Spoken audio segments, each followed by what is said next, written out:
नमस्कार विद्यार्थियों, विद्यागढ़ के इस डिजिटल मंच पर आपका हार्दिक स्वागत, अभिनंदन।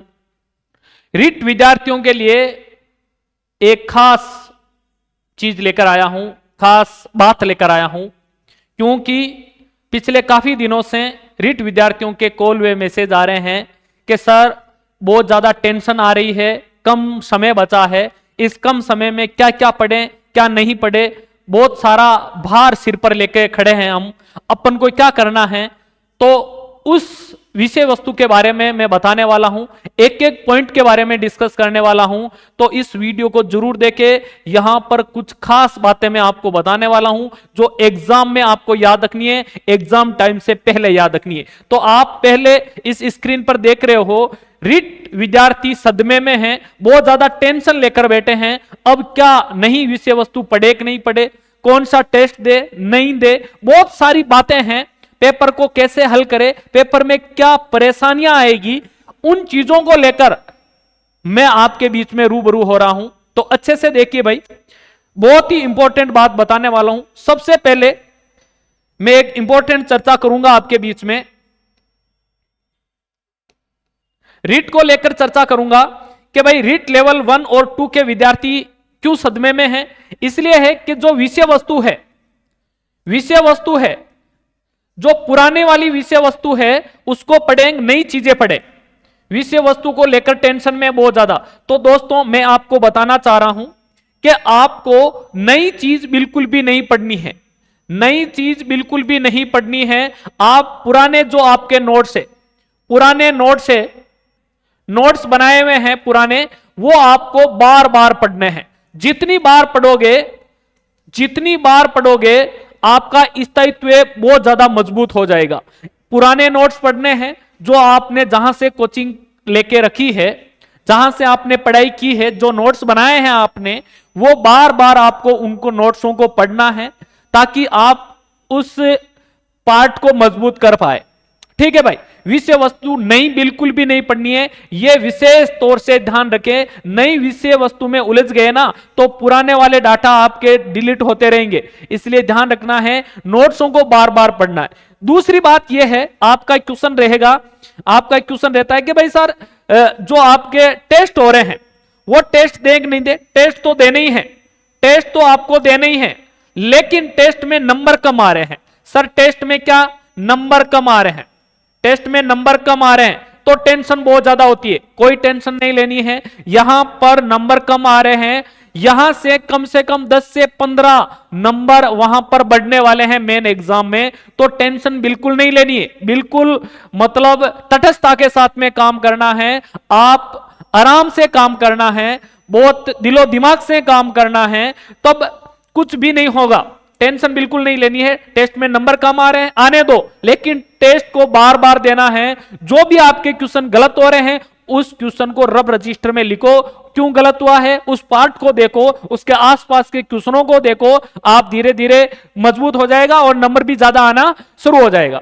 एक तो यह बात आपको अच्छे से देगा।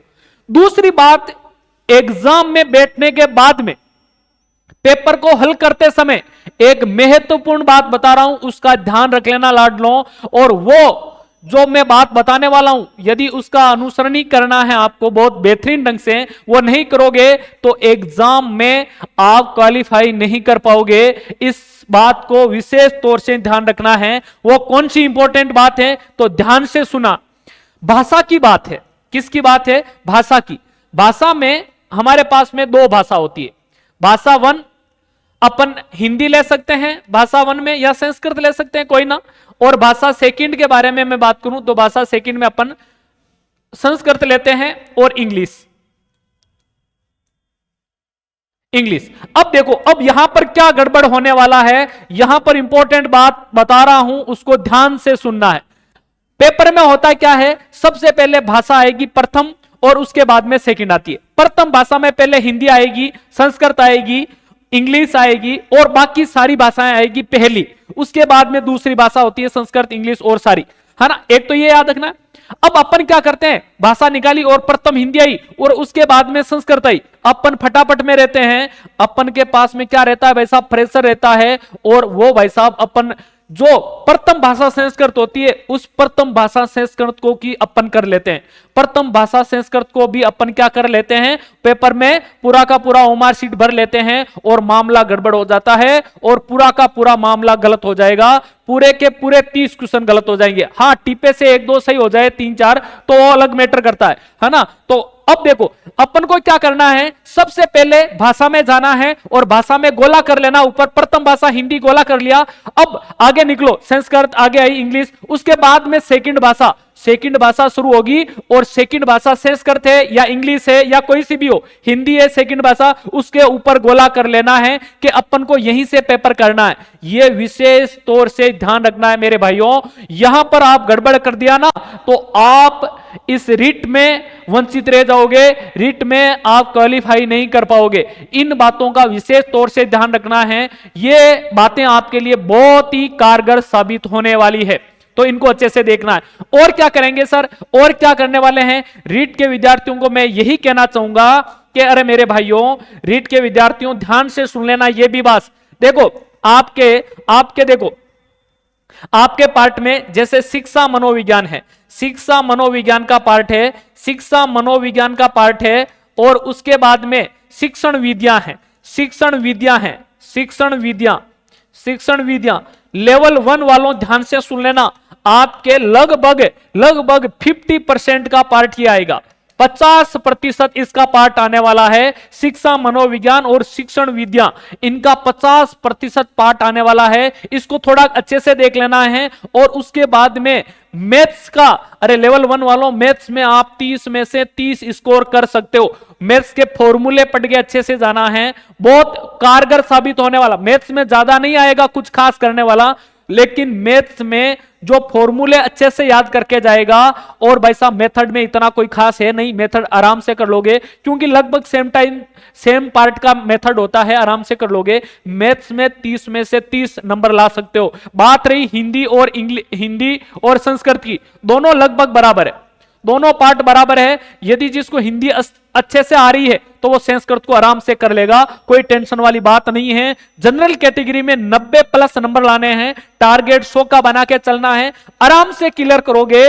और रीट पार करने के बाद में विद्यागढ़ परिवार आपके साथ में है। वैसे विद्यागढ़ परिवार आपके साथ में रीट के लिए बहुत ही धारदार महा मैराथन क्लासों का आयोजन 22 से 25 तारीख के बीच में करने जा रहा है। 22 से 25 फरवरी के बीच में महा मैराथन क्लासें चलेगी, उसका भी फायदा आप ले सकोगे। और जब आपका रीट क्लियर हो जाएगा उसके बाद में आप अपने मेन एग्जाम की तैयारी शानदार तरीके से यहां से करनी है। वो तैयारी जीके पर डिपेंड करेगी, जीके जिसका मजबूत होगा वही मास्टर बन पाएगा लाडलो। इसलिए जीके महत्वपूर्ण है। और जीके के लिए राजस्थान में कोई बेस्ट कोचिंग है तो विद्यागढ़ क्लासेज उदयपुर है, और वहां पर आना, जीके आपकी मुट्ठी में होगा, ये पक्का मैं वादा करता हूं। तो इन चीजों का आप विशेष तौर से ध्यान रखें। रीट के विद्यार्थियों के लिए संदेश है लाडलो, इस संदेश को ज्यादा से ज्यादा सुनना है और प्रत्येक व्यक्ति तक पहुंचाना है जो रीट विद्यार्थी है। थैंक यू, जय हिंद, जय भारत।